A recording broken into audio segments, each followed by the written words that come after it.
gonna go quickly get into the special units: the spy, the assassin, the dragon, and the witch. The spy is basically best for high chance games, and he can steal from stockpiles that are next to him from enemy stockpiles. The assassin can kill adjacent units in an enemy territory. He's nice for taking out kings and such. The dragon can destroy cities in adjacent territories. The dragon can fly 2 spaces, and he can fly over territories. He doesn't have to be connected in his territories that he moves to. And we talked about the witch. So, and down here it's just saying the extra help icons available down here. If you click on these will pop up during your turn. And there's another one here that we can click on and actually get more info. There is a game manual that will bring up an HTML page that I have up that I usually list all my changes about the game and just as much info as I can usually. So if you want extra info, this is where to check that out. And all these buttons will go over, just some of the tutorial stuff, and you can just read about it here if you don't want to go onto the HTML page. And here's a little special thanks to all the Congregate people who helped me with this game by pointing out all the bugs to me and helped me get this game going. So they all helped a lot, especially Renee. So I'm going to go back to the game. Okay, so now I'm going to plan attack here. And when I plan attack, I just click on territories and see if I want to attack. If I don't want to attack there, I can replan it. And you see 5 on 2, I have an attack button. I'm in medium chance, so I have to have at least the same numbers to attack. So here I'm 4 to 5, and you see I have no attack button. I need at least even numbers to attack here.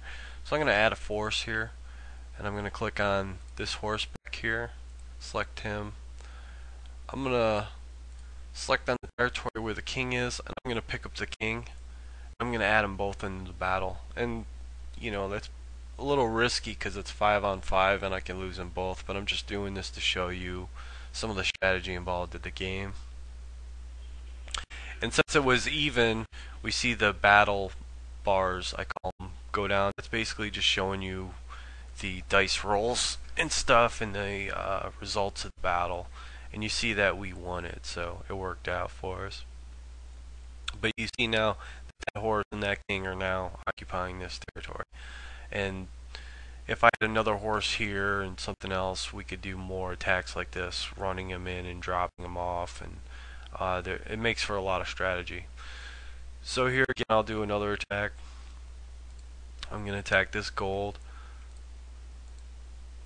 and I'm going to take my horse again and add my king. And here I'm going to do a more defensive move. I'm going to click on this territory in between. I'm going to drop my king off. So now I'm just risking a horse, and you only see the little horse there. And I have my attack button, so I just say attack. I was over numbers, so it was an auto win. And we're going to move into the development round now. And basically here it's just going to show us the development cost of the stuff we can build. And again, at any time you can reference these from the little question mark button that'll pop up. And some of this stuff just repeats in the tutorial just to give you an idea in case you just skipped it over.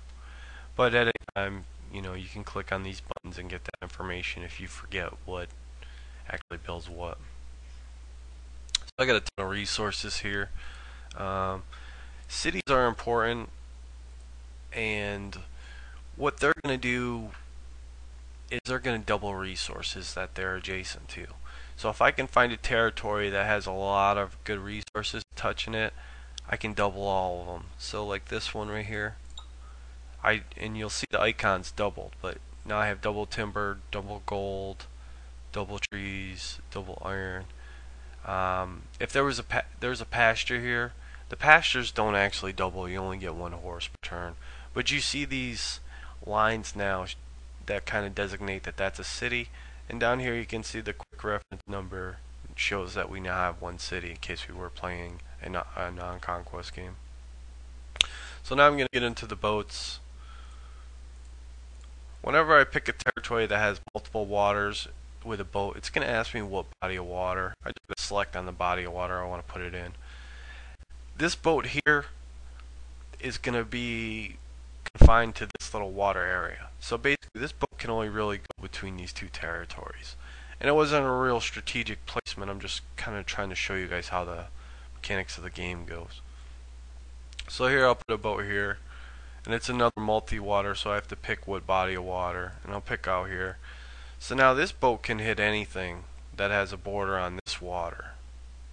Okay, compared to this boat that has just this water to attack in. So just remember with the boats, it's the water area or lake, water, ocean, whatever that they're confined to. And I don't really need any weapons, but I'll drop a couple down. You'll see the weapon icon's a little cannon. And we have the special button up, so I can build an assassin or the spy. Let's build an assassin.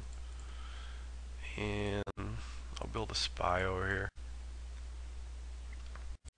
I do a lot of upgrades to the game, and I'm still molding it a little bit. I got some changes that are still coming to the game. As far as the gameplay, I'm going to beef up the spies and the AI a little bit for the advanced players.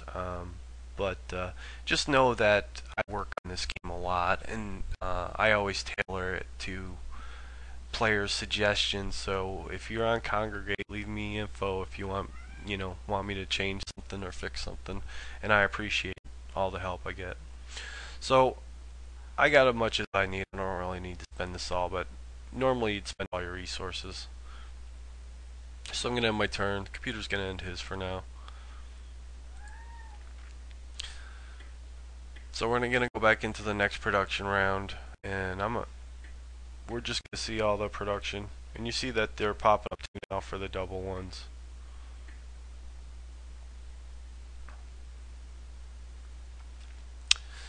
So we get into my next shipment turn,